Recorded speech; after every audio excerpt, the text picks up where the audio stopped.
Hi, my name is Charlie Conley, and I'm recording here at my home in Minneapolis. I came to ACA as a writer, and I still identify myself that way. But what I've been working on for the last few months have been these video lectures, which is a new medium for me. Lecture isn't a great word for what they are, which is something I'll address in what follows. They're part meditation, part play, involving chance operations as to what kind of sentences I have to write, and what obtrusion comes between different sections of the same type of sentence. What you're about to see is a mini lecture that I made in response to the open call from ACA. I hope it gives a sense of what I'm up to. I'm calling it The Simple Machine Contemplates Its Origins. Many thanks to the Atlantic Center for the Arts for this opportunity to share what is, for me, still a brand new type of project.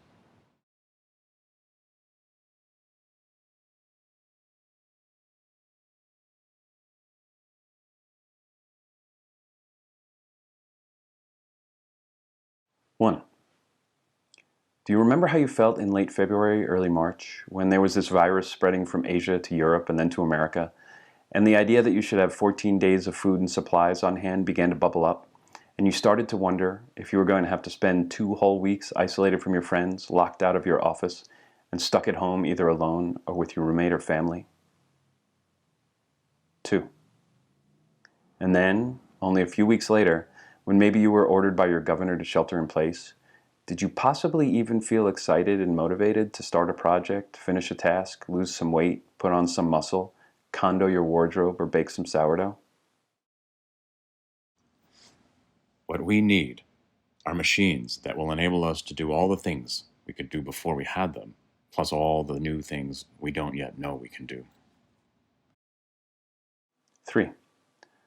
Once I was locked in place, with a daily walk my only escape from the apartment, I felt an impulse toward the known and established, powered by the notion that I had available to me what amounted to something like a timeout, during which I could, at very little extra cost, read the right books, make a push on my novel, just generally try to do more or better what I was already trying to do with middling results.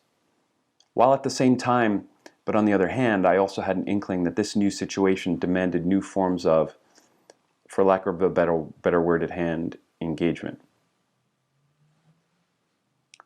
4. Since my interest lies with art and culture, I'm going to move more specifically into this area and say that I wasn't the only one with this inkling, that as the realization dawned on one after another of us that the internet was going to be how we accessed whatever culture we were going to get for the next little while, and so therefore also the medium through which it should be offered, organizations and individuals first opened up their archives for perusal and enjoyment, and then began to think about what kind of material might be newly produced that could benefit from whatever advantages were offered by the internet and the computers, tablets, or phones by which we access it. A long, involved dream that ended with me being awarded some big prize, writing prize, by the Loft, I think, $20,000 prize at a big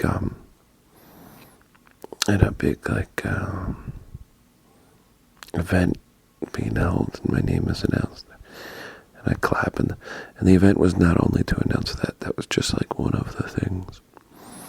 And I had known I was going to win, so I got to anticipate it nicely, and so that was cool. It felt really good. But I also remember some kind of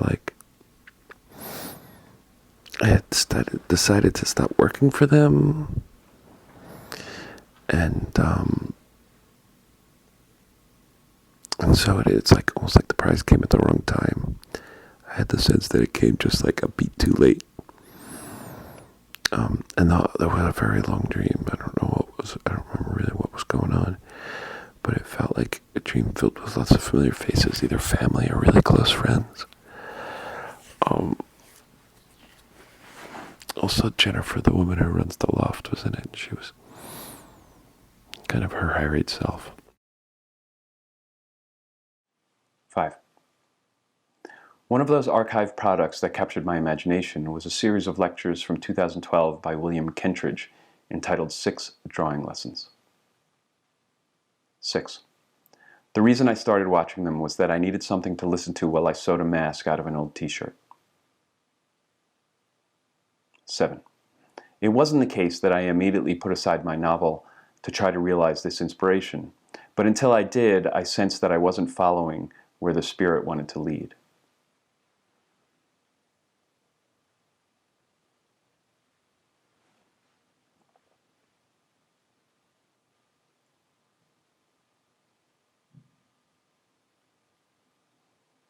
8. Let me tell you about the vision I had. 9. Think about all the artists denied the creative sustenance provided by collaboration and beery conversation, by studio visits and writing workshops, by gallery openings and release parties. 10. Now imagine them taking this frustrated creativity online, writing and recording lectures they send to their friends and acquaintances, who are in turn ignited by the spark of imagination and respond the only way they responsibly can under their current circumstances by creating lectures of their own, which, yes, they send in reply, but which also they then send forward, expanding the conversation, growing the network, battling entropy, transmitting vitality, and reviving our shared soul. The artists are lenses. 11. I call them lectures because what inspired me were lectures. 12. I'm not trying to teach anybody anything. 13. You can make whatever you want to make, as long as you share it. 14. My vision hasn't panned out yet. There aren't legions of artists writing and producing video and audio lectures that they exchange with the artists in their network as if they were cell members in a revolutionary underground.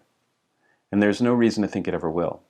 But it has powered my writing for the last few months and pushed me to learn some new skills and try new technologies. And if you want to see where it's led me, you can search Corona Lectures Simple Machine on YouTube and probably find a few of the lectures I've made already. And if you are interested in contributing, the end of the lecture indicates how to get a hold of me. And even if you're not interested in this particular project, I hope you've found a spark that lights up your own genius. Something that gets you excited for at least the part of the day you're able to do that thing, and that you can share with the people who you think might be in turn lit up by it. And if you haven't yet, I hope you haven't given up looking for it. Because God, do we need you right now.